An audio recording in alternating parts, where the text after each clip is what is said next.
दोस्तों, सूरत के अंदर एक करोड़पति व्यक्ति रहा करता है जिसका नाम राजेश है।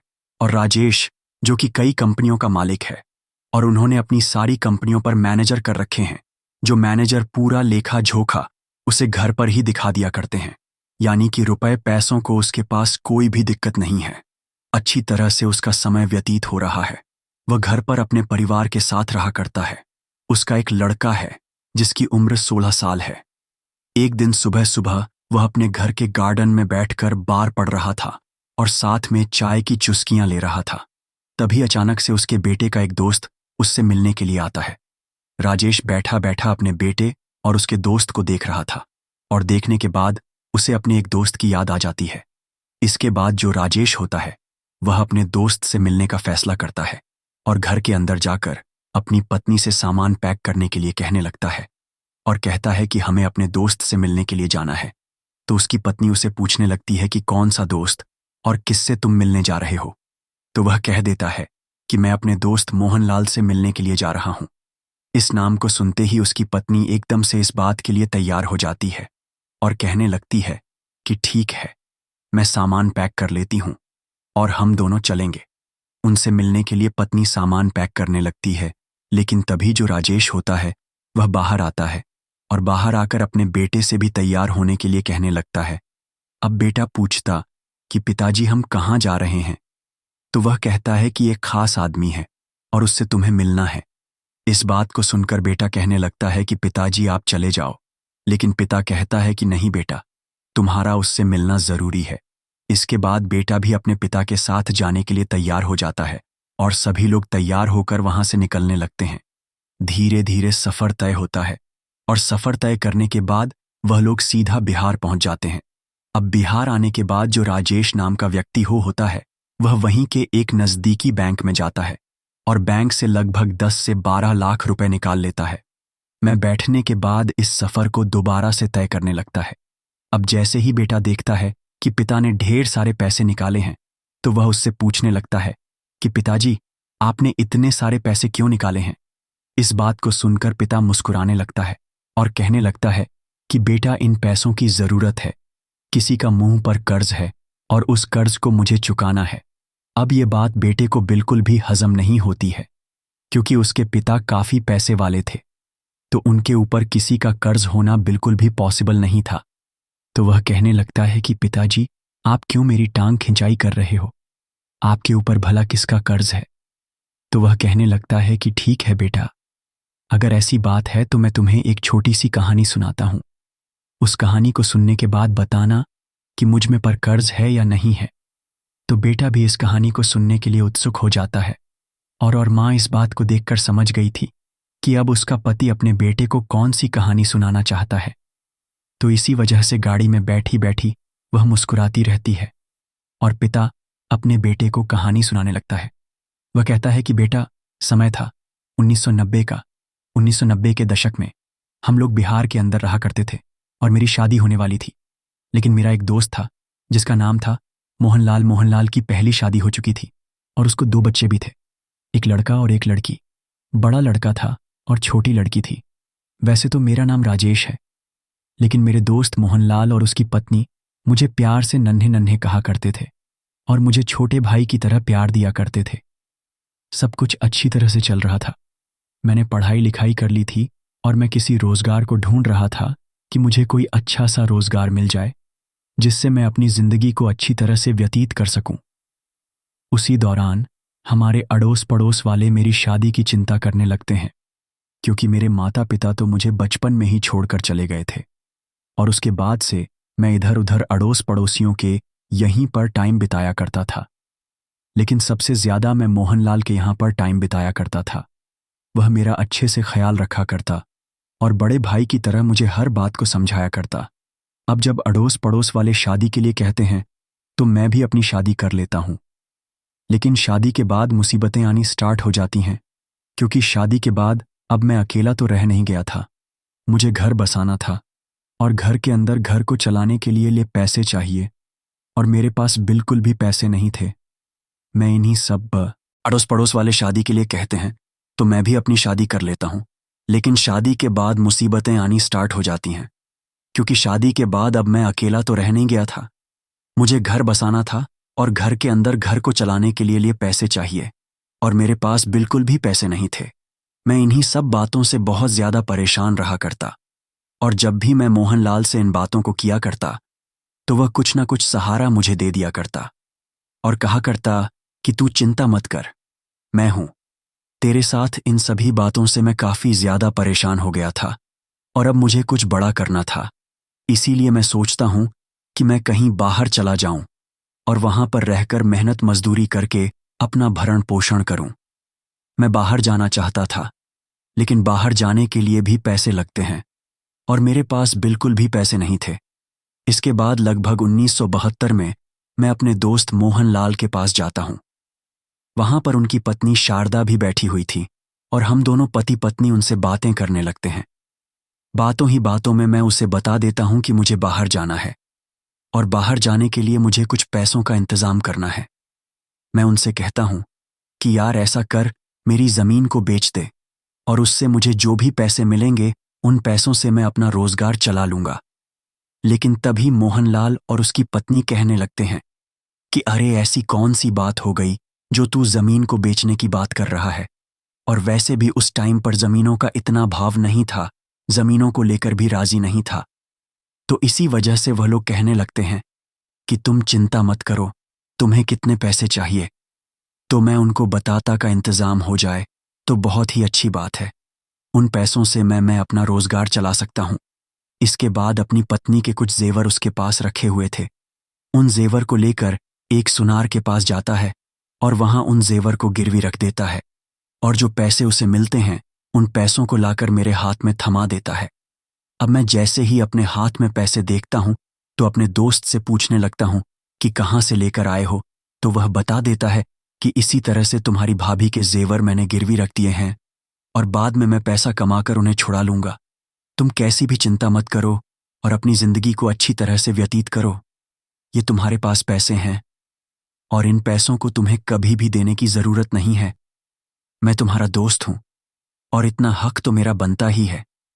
ऐसा कहकर उसने मुझे पैसे दे दिए और पैसे देकर वहां से जाने के लिए कह दिया। उसके बाद मैं अपनी पत्नी को लेकर वहां से सीधा सूरत आ जाता हूं और सूरत में आकर छोटा मोटा काम करने लगता हूं। उस काम में मैं दिन रात मेहनत करता हूं। मैं मेहनत करने के बाद मेरा जो काम है वह अच्छी तरह से चलने लगता है। धीरे धीरे समय बीतता है और के साथ साथ मेरी बहुत बड़ी बड़ी कंपनी बन जाती है, जिन कंपनियों को आजकल तुम देखा करते हो, और मैं ढेर सारी तरक्की करने लगता हूं। लेकिन इन तरक्की के दौरान मैं अपने दोस्त को बिल्कुल ही भूल गया कि इस काम को चालू करने के लिए उसने मुझे पैसे दिए थे। अब जैसे ही उस दिन मैं बाहर बैठकर चाय पी रहा था और मेरा दोस्त उससे मिलने के लिए आया था, तो एकदम से मेरे दोस्त को देखकर मुझे अपने दोस्त की याद आ गई और उसके बाद मैंने फैसला किया उससे मिलने का। तो ये जो पैसे मैंने निकाले हैं, ये पैसे उसी के 0-0 के बदले निकले हैं। इन पैसों को उन्हें दूंगा और कहूंगा कि ये तेरे ही पैसे हैं जो तूने मुझे दिए थे। इस बात को सुनकर बेटा एकदम से एक्साइटेड हो जाता है और कहने लगता है कि पिताजी, आपने इस बात के बारे में मुझे पहले क्यों नहीं बताया। तो पिता कहने लगता है कि बेटा, तुम्हें कैसे बताते, हम इन बातों को पूरी तरह से भूल चुके थे, क्योंकि फिलहाल अब तक इन बातों को 20 साल हो चुके थे। 1952 में राजेश बिहार को छोड़कर सूरत गया था, लेकिन फिलहाल समय था 2012 का, और पिता कहता है कि ना ही कोई हमारा संबंधी इस गांव के अंदर रहा करता है, जिसकी वजह से हमें उस गांव की याद आती रहती। तो इस बात को सुनकर जो बेटा होता है वह भी उस मोहनलाल जी से मिलने के लिए एक्साइटेड हो जाता है और वह देखना चाहता है अपने पिता के उस दोस्त को, जिस दोस्त की वजह से आज वह लोग इतनी अच्छी जिंदगी जी रहे हैं। धीरे धीरे सफर तय होता और सफर तय करने के बाद लगभग शाम के समय वह लोग उस घर के पास पहुंच गए थे। बड़ी सी गाड़ी को लेकर वह मोहनलाल जी के घर के सामने खड़े हो गए थे, और यह बात देखकर गांव के कुछ लोग उस व्यक्ति की तरफ बड़ी अजीब निगाहों से देखने लगते हैं, क्योंकि मोहनलाल जी के घर की हालत काफी ज्यादा खराब थी और फिलहाल देखने से लग रहा था कि कई सालों से इसकी कोई मरम्मत नहीं हुई है। वह कहने लगता है कि साहब, यहां पर हमें किसी व्यक्ति से मिलना है। तो जो मोहनलाल होता है वह यह बात देखकर हैरान है, क्योंकि इस व्यक्ति के पहनावे से लग रहा था कि यह 1 करोड़पति व्यक्ति है। तब भी यह उसे साफ कह रहा है तो वह कहने लगता है कि अरे भाई क्यों मजाक कर रहे हो साहब, तो तू हो और हम साहब कैसे हो गए। तो राजेश कहने लगता है कि नहीं साहब, मेरे लिए तो आप ही साहब हो, अगर आप नहीं होते तो आज मैं नहीं होता। इसके बाद मोहनलाल कहने लगता है कि देखो भाई मजाक मत करो, मजाक काफी हो गए, और ये बताओ कि तुम हो कौन। तो जो राजेश होता है वह कहने लगता है कि साहब वैसे तो मेरा नाम राजेश है, लेकिन प्यार से कुछ लोग मुझे नन्हे नन्हे कहकर पुकारा करते थे। अब जैसे ही मोहनलाल और उसकी पत्नी शारदा इस बात को सुनते हैं कि नन्हे नन्हे कहकर उसे कोई पुकारा करता था, तो एकदम से उन्हें नन्हे की याद आ जाती है और वह लोग गौर से देखकर पहचान लेते हैं कि यह वही नन्हे है जिसे 1000 उन्होंने दिए थे और वह इस गांव को छोड़कर चला गया था। तो एकदम से जो मोहनलाल जी होते हैं उसकी आंखों से आंसू टपकने लगते हैं और वह भागकर एकदम से नन्हे को गले लगा लेते हैं। कहते हैं कि अरे नन्हे, तू तो पूरा बदल गया और देखने से बिल्कुल भी पहचान में नहीं आ रहा है। और जब मोहनलाल गले लगता है राजेश के, तो राजेश की आंखों में आंसू आने लगते हैं और वह भी फूट फूट कर रोने लगता है। अब जैसे ही माहौल थोड़ा सा शांत होता है तो उसके बाद जो राजेश की पत्नी होती है वह एकदम से मोहनलाल जी के पैर छूने लगती है। अब गांव के कुछ लोग यह सब कुछ देखकर चौकन्ना हो गए थे और वह घर के अंदर ताका झांकी कर रहे थे।